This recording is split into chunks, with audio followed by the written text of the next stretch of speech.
Hello friends, good morning to all of you. आप सबका स्वागत है आपके new YouTube channel study express में। मैं विशाल राठौर। मैं आपके जीएस और मैथ्स दोनों ही सेक्टर्स को कवर करूंगा एंड हमारे और भी एजुकेटर्स हैं जो धीरे धीरे आप सबके साथ कनेक्ट होंगे। सो प्लीज़ स्टे कनेक्टेड और देखते रहिए and do subscribe if you like the video. So let's begin with the lecture. ज़्यादा टाइम वेस्ट नहीं करता। तो सबसे पहले हम लोग पॉलिटी के बारे में जान लेते हैं। पॉलिटी होती क्या? When we start about the polity, तो पॉलिटी को हिंदी में राज व्यवस्था कहा जाता है। राज व्यवस्था का मतलब होता है कि किसी भी देश, स्थान, राष्ट्र के अंदर जो लोग होते हैं उन लोगों के ऊपर शासन चलाने के लिए कुछ नियम, कानून, कायदे, ये सारी चीज़ें बनाई जाती हैं और कुछ व्यवस्था की जाती है उनके जीवन शैली को नियमतः यानी कि शांतिपूर्ण और सुचारू तरीके से चलाने के लिए। तो वो सारे नियमों को ही एक तरह से जो व्यवस्थित किया जाता है उसे ही राज व्यवस्था कहते हैं यानी पॉलिटी कहते हैं। तो पहले तो ऐसा था कि राजा ही सर्वमान्य होता था।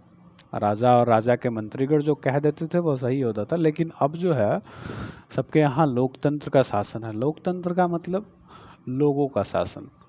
जो लोग बोलेंगे वही होगा। हमें वोट देने का अधिकार है, हमें सरकार चुनने का अधिकार है, हमें सरकार से सवाल करने का अधिकार है।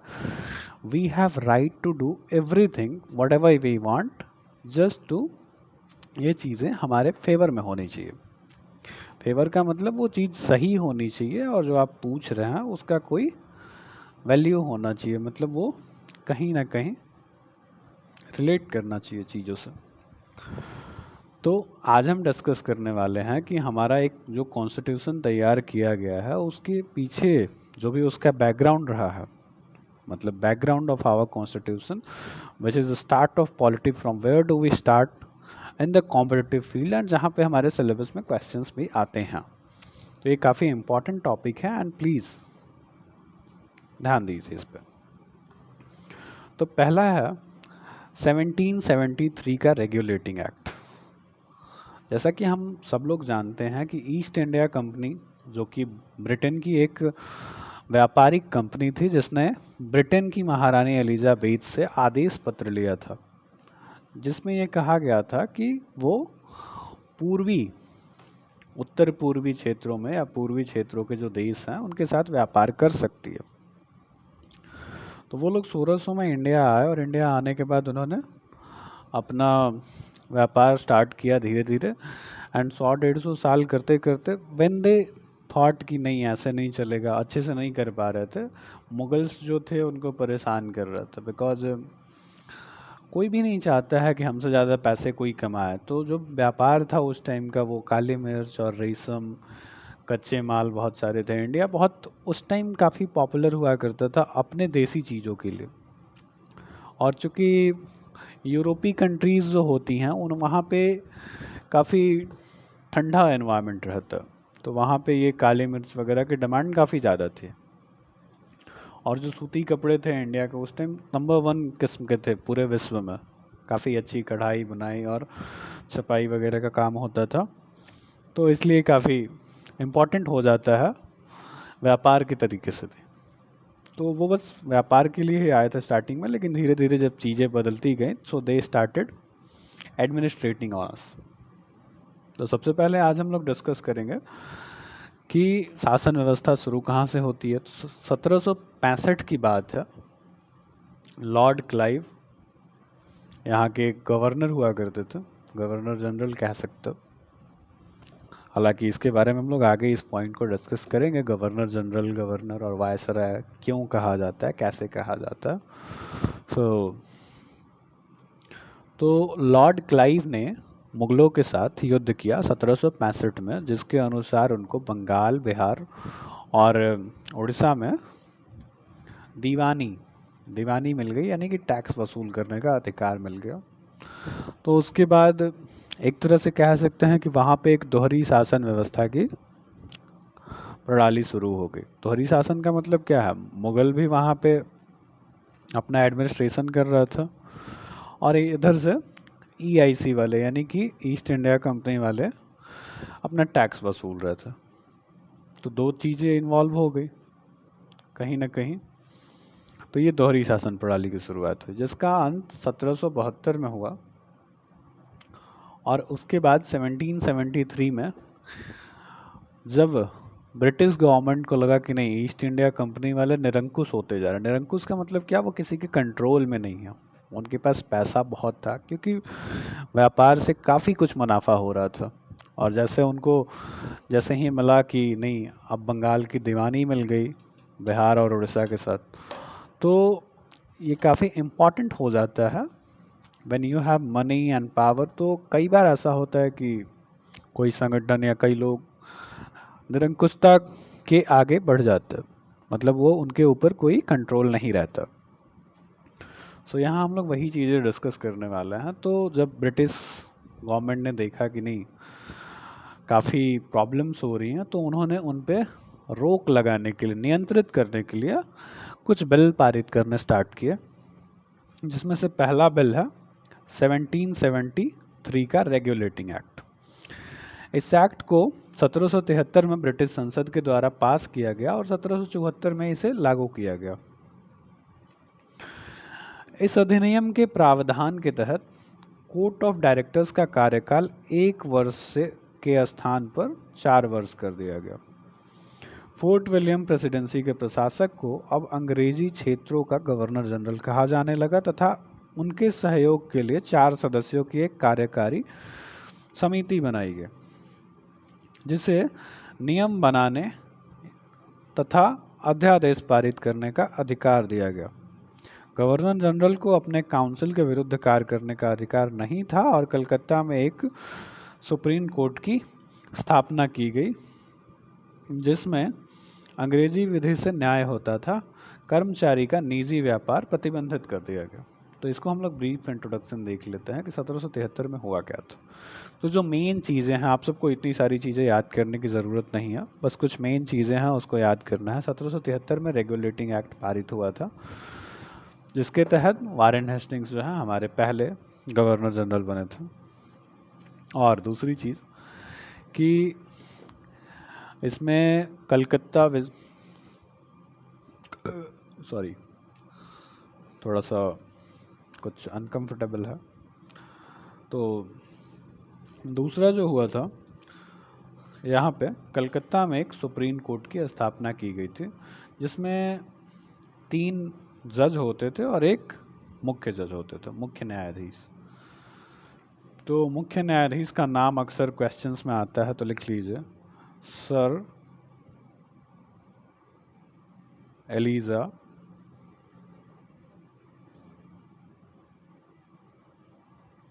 इम्पे। ओके, सो पहला तो कलकत्ता और कलकत्ता में सुप्रीम कोर्ट की स्थापना हुई और कर्मचारियों, जो भी ईस्ट इंडिया कंपनी के कर्मचारी थे, उनको कोई भी उपहार या घूस वगैरह लेने के लिए प्रतिबंधित कर दिया गया। और ये कोर्ट ऑफ डायरेक्टर्स के बारे में हम लोग बाद में डिस्कस करेंगे, क्योंकि अभी काफ़ी कॉम्प्लेक्स हो जाएगा। तो फिर आते हैं उस अगले एक्ट की तरफ। एक्ट बेसिकली, ये एक्ट्स क्या होते थे कि एक बिल आता था ब्रिटिश गवर्नमेंट के द्वारा संसद से, तो उसमें जो भी चीज़ें उन लोगों को लगती थी कि नहीं, ये नियम लगाए जाने चाहिए इंडिया पे या वहाँ के लोगों पे, कर्मचारियों पे, तो वो एक बिल पारित कर देते थे। तो अभी तक जो था, अंग्रेजी शासन जो था वो बस सीमित था बंगाल, बिहार और उड़ीसा तक, कुछ ही हद तक। तो 1784 में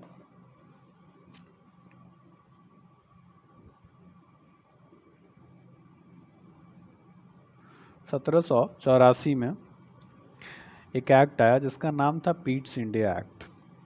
इस एक्ट के विवाद को लेकर ब्रिटेन में लॉर्ड नॉर्थ तथा फॉक्स की मिलीजुली सरकार को त्यागपत्र देना पड़ा। यह पहला और अंतिम अवसर था जब किसी भारतीय मामले पर ब्रिटिश सरकार गिर गई थी। इस अधिनियम के मुख्य प्रावधान द्वैध शासन की स्थापना, कोर्ट ऑफ डायरेक्टर्स और बोर्ड ऑफ कंट्रोल, जो 1856 तक कायम रहा। बम्बई तथा मद्रास प्रेसिडेंसियां भी गवर्नर जनरल और उनके परिषद के अधीन हो गई। इसका मतलब क्या हुआ कि द्वैध शासन एक स्टार्ट किया गया था, जिसमें कोर्ट ऑफ डायरेक्टर्स और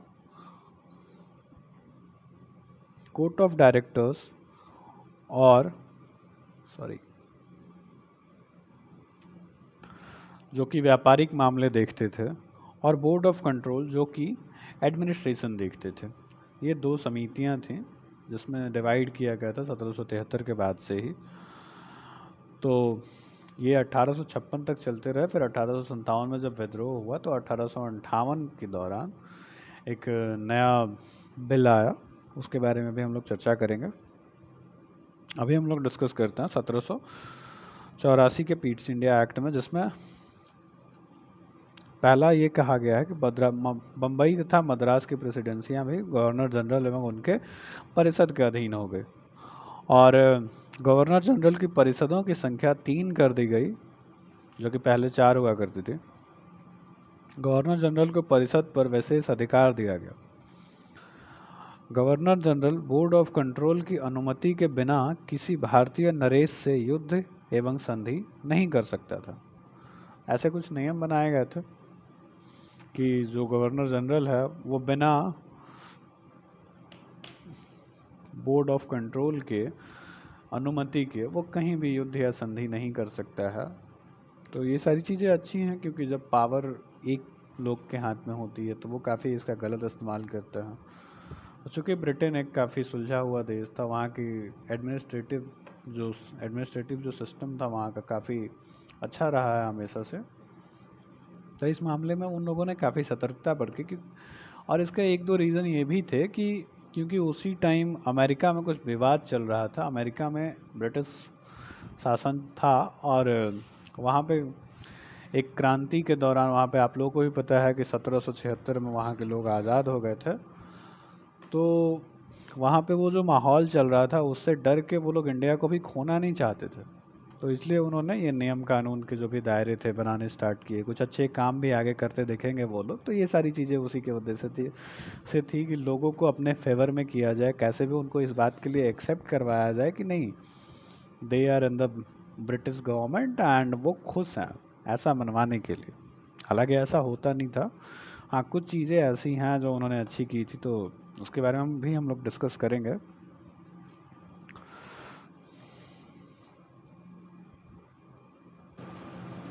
सो अब हम लोग डिस्कस करेंगे 1813 का चार्टर एक्ट।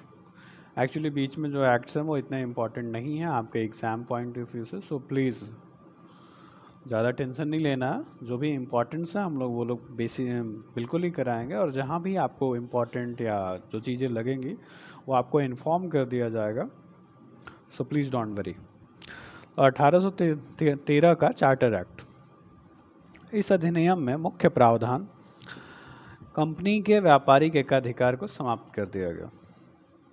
इसका मतलब ये है कि कंपनी को जो एक अधिकार मिला था 1600 में, उनको अधिकार था कि सिर्फ वही कंपनी जो है वो पूर्वी देशों से व्यापार करेगी।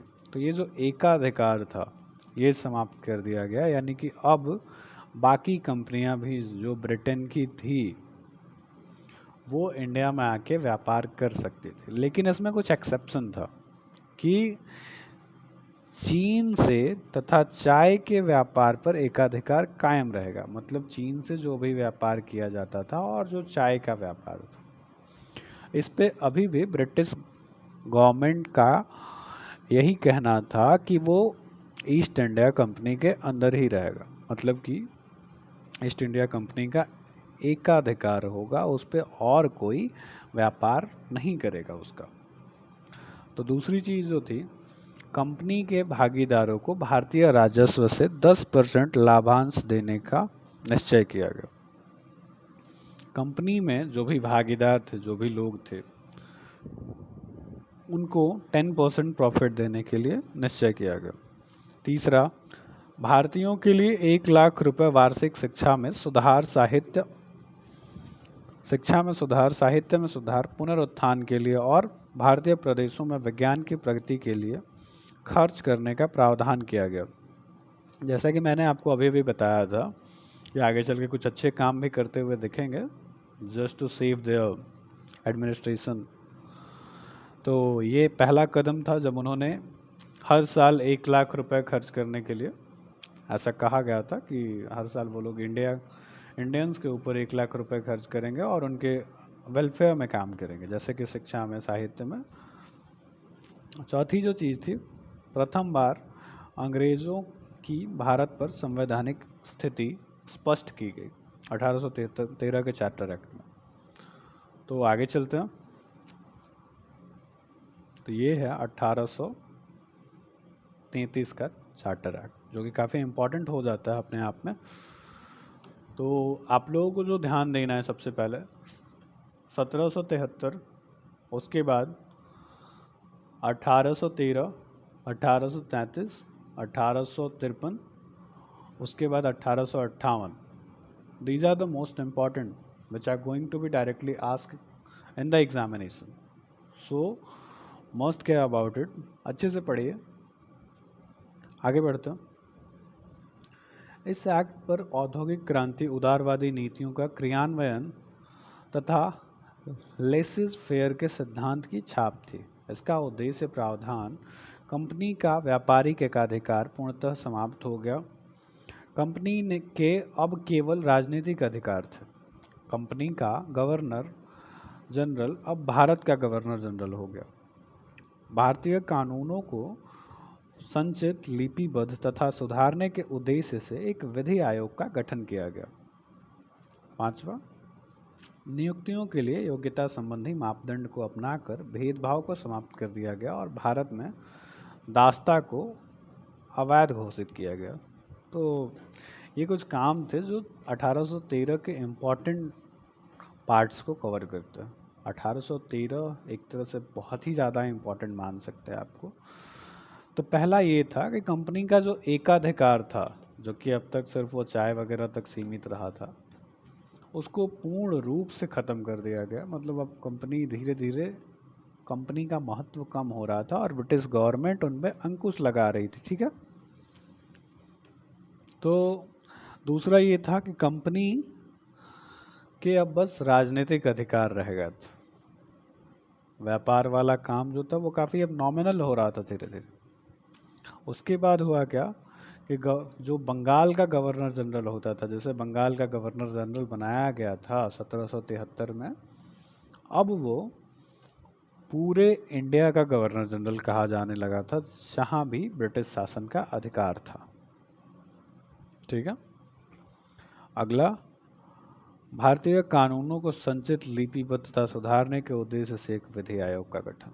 ये संचित, लिपिबद्ध और ये सारी चीज़ें जो काफ़ी कॉम्प्लेक्स हो जाती हैं हिंदी वर्ड्स में, इसका मतलब ये है कि जो भी नियम कानून थे उनको एक सही तरीके से सुसज्जित करने के लिए, सही और सुसज्जित का मतलब क्या है कि आप जब भी, ब्रिटिशर्स का क्या मानना था कि हम जहाँ भी शासन कर रहे हैं, हमें वहाँ के लोगों की जो पहले लोकल जो भी व्यवस्था है जिस पे वो लोग रिलाई करते हैं, तो उन व्यवस्थाओं को समझ के और एक बीच का जो माध्यमिक मार्ग है उसके अकॉर्डिंग वो लोग कुछ नियम बनाने की सोच रहे थे, जिससे उनका जो है एडमिनिस्ट्रेशन लंबे समय तक चल पाए।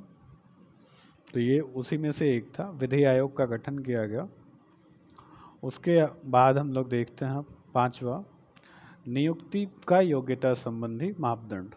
तो नियुक्ति का ये जो योग्यता संबंधी मापदंड है, ये पारित तो हुआ था ब्रिटिश गवर्नमेंट के द्वारा, तो और इससे इंडियंस को काफ़ी बेनिफिट भी होता, लेकिन कोर्ट ऑफ डायरेक्टर्स ने इस पे हंगामा कर दिया, जिसकी वजह से इसे तुरंत ही वापस लेना पड़ा। ये ख़त्म हो गया उसी टाइम।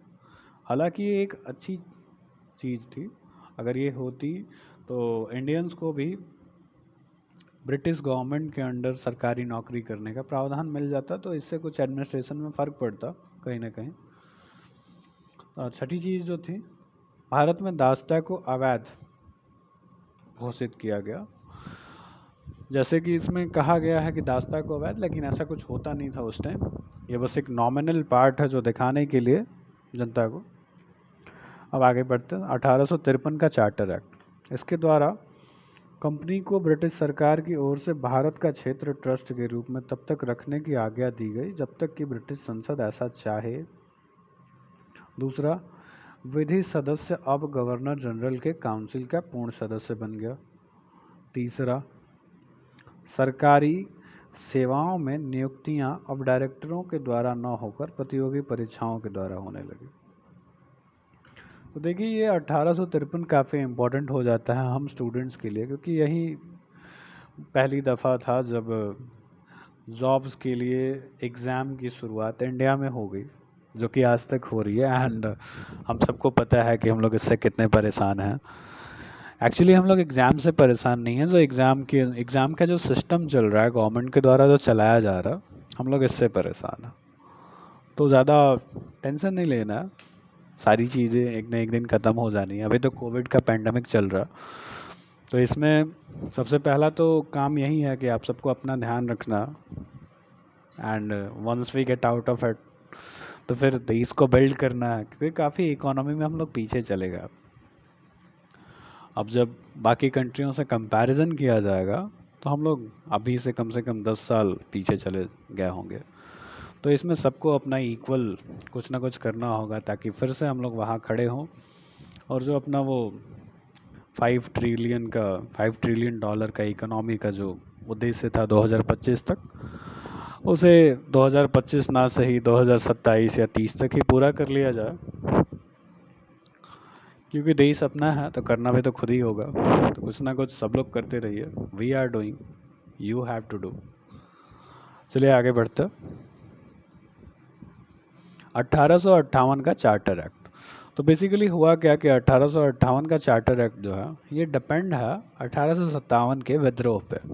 1857 में जैसे ही विद्रोह हुआ तो ब्रिटिश गवर्नमेंट को ये लग गया कि नहीं, ईस्ट इंडिया कंपनी वाले शासन अच्छे तरीके से तो चला नहीं रहे, पक्का वहाँ पे कुछ प्रॉब्लम है, तभी तो वहाँ के लोग विद्रोह कर रहे हैं। और जैसा कि मैंने आपको बताया था कि अमेरिका में जो भी हुआ, वहाँ के लोगों ने विद्रोह करके स्वतंत्र हो गए वो लोग। तो उसके बाद से ब्रिटिश गवर्नमेंट थोड़ा पोलाइट होकर दिखाना चाहती थी बस भारतीय जनता को कि नहीं, हम लोग अच्छा शासन चला सकते हैं और हम लोग एक सभ्य समाज का निर्माण करेंगे जिसमें आप लोगों के बच्चे या आपका जो भविष्य होगा वो काफ़ी अच्छा होगा। तो बस इस तरीके से वो लोग अपना शासन चलाना चाहते थे। और जब विद्रोह हो गया तो उनको और भी कुछ अच्छी चीज़ें करनी थी, क्योंकि फिर से दोबारा ऐसा ना हो जाए। जनता भड़की हुई है, बहुत सारे रीजंस थे उसके बारे में हम लोग बाद में डिस्कस करेंगे। 1857 that will come in the history, क्योंकि वो काफ़ी इंपॉर्टेंट चैप्टर है और वो 2 लेक्चर्स में होगा। तो अभी हम देखते हैं बस 1858 का चार्टर एक्ट। कंपनी का शासन समाप्त कर उसकी जिम्मेदारी ब्रिटिश क्राउन को सौंप दी गई। भारत का गवर्नर जनरल अब वायसराय कहा जाने लगा। बोर्ड ऑफ कंट्रोल एवं बोर्ड ऑफ डायरेक्टर का समस्त अधिकार भारत सचिव को सौंप दिया गया। भारत सचिव ब्रिटिश मंत्रिमंडल का सदस्य होता था, जिसकी सहायता से 15 सदस्यीय भारतीय परिषद का गठन किया गया। भारतीय मामलों पर ब्रिटिश संसद का सीधा अधिकार स्थगित हो गया। आगे बढ़ते हैं। ये 1861 उतना इम्पोर्टेंट नहीं है, 1892 भी उतना इम्पोर्टेंट नहीं है। 1919 लेट्स डिस्कस अबाउट इट। 1919 का भारत सरकार अधिनियम, जिसे मॉन्टग्यू चेम्सफोर्ड सुधार अधिनियम भी कहा जाता है। इसमें पहली बार उत्तरदायी शासन शब्दों का स्पष्ट प्रयोग किया गया। प्रत्यक्ष निर्वाचन प्रणाली लागू की गई। सिखों, यूरोपियनों, एंग्लो इंडियन एवं भारतीय ईसाई को पृथक प्रतिनिधित्व किया गया। केंद्र में द्विसदनीय व्यवस्था की गई। पहला राज्य परिषद और दूसरा केंद्रीय विधानसभा। केंद्रीय विधानसभा का कार्यकाल 3 वर्ष का होता था, जिसे वायसराय बढ़ा भी सकता था। बजट पर बहस तो हो सकती थी, किंतु उस पर मतदान का अधिकार नहीं था। भारतीय कार्य की देखभाल के लिए एक नया अधिकारी भारतीय उच्चायुक्त नियुक्त किया गया। 7वां, प्रांतों में द्वैध शासन की स्थापना हुई। पहला आरक्षित एवं दूसरा हस्तांतरित। आरक्षित विषयों का प्रशासन गवर्नर जनरल अपने द्वारा मनोनीत पार्षदों द्वारा करता था। हस्तांतरित विषयों का शासन निर्वाचित सदस्यों द्वारा चलाया जाता था, जो उत्तरदायी थे। सभी विषयों को केंद्र तथा प्रांतों में बांटा गया। केंद्रीय विषय विदेशी मामले, रक्षा, डाक, तार, सार्वजनिक ऋण इत्यादि। प्रांतीय विषय स्थानीय स्वशासन, शिक्षा, चिकित्सा, भूमि, जल संरक्षण, अकाल सहायता, कृषि व्यवस्था आदि, ये सारी चीजें थी। प्रांतों में द्वैध शासन प्रणाली 1 अप्रैल 1921 को लागू की गई, जो अप्रैल 1937 तक चली। स्त्रियों को सभा के लिए मताधिकार दिया गया। कांग्रेस ने इस एक्ट को निराशाजनक एवं असंतोषप्रद कहा। इसके आगे बढ़ते हैं और 1935 का भारत सरकार अधिनियम देखते हैं। चूंकि हमारे पास टाइम की थोड़ी कमी है तो हम लोग जल्दी जल्दी ख़त्म करेंगे सारी चीज़ें। 1735 का भारतीय अधिनियम, भारत सरकार अधिनियम, इसे 3 जुलाई 1936 को लागू किया गया। वैसे पूर्ण रूप से चुनावों के बाद अप्रैल 1937 में लागू किया और इस अधिनियम में कुल 321 अनुच्छेद एवं 10 अनुसूचियां थी। इसके द्वारा भारत में सर्वप्रथम संघीय शासन प्रणाली का प्रारंभ हुआ। इस संघ में 11 ब्रिटिश प्रांत, 6 चीफ कमिश्नर के क्षेत्र एवं वे देश के रियासतें जो उसमें स्वेच्छा से शामिल होना चाहती थी, वो सारी चीज़ें थी। चलिए इसके बारे में कभी फिर से डिस्कस कर लेंगे। हमारी टाइम काफ़ी ज़्यादा कंज्यूम हो गया उधर। सो आज के लिए बस इतना ही करता। Let's end with this lecture और फिर मिलेंगे हम लोग कल इसी टाइम पे। So thank you for watching. जो भी इम्पोर्टेंट क्वेश्चंस हैं आप लोग को कमेंट में पूछ सकते हैं। ये मेरी पहली वीडियो थी तो जो भी कुछ प्रॉब्लम हुई होगी सो धीरे धीरे ख़त्म हो जाएगी। Don't worry, we are trying our best to give you best. तो अगर आप लोगों का सपोर्ट मिलता रहा तो बहुत ग्रो करेंगे साथ में। आप लोगों का ही चैनल है, आप लोगों के लिए है और हम लोग भी आप ही में से एक हैं। Basically we are also a student, we have qualified so many examinations and we have been preparing from last 5 years। So exam के बारे में काफ़ी एक नॉलेज हो गया, आइडिया मिल गया कैसे क्वेश्चंस आ रहे हैं, कहाँ से क्वेश्चंस आ रहे हैं। तो बेसिकली हम लोग आप लोगों को इम्पॉर्टेंट चीज़ें छांट के देने वाले हैं। पढ़ाई हर जगह होगी, हर जगह यूट्यूब पे हो रही है एंड चूँकि हम लोग अभी बेसिक्स हैं, मतलब काफ़ी बेसिक्स कवर कर रहा हूँ। रिसोर्सेज लिमिटेड हैं सबके, तो this is a new YouTube channel. आप सबको ग्रो करना है। हाउएवर डेली वीडियोस आने वाली हैं, डोंट वरी। धीरे धीरे सारे सब्जेक्ट स्टार्ट होने वाले हैं। सारी चीज़ें आपके फेवर में होंगी, आपके लिए होंगी। So please stay connected and do subscribe and like if you like it. Okay, thank you.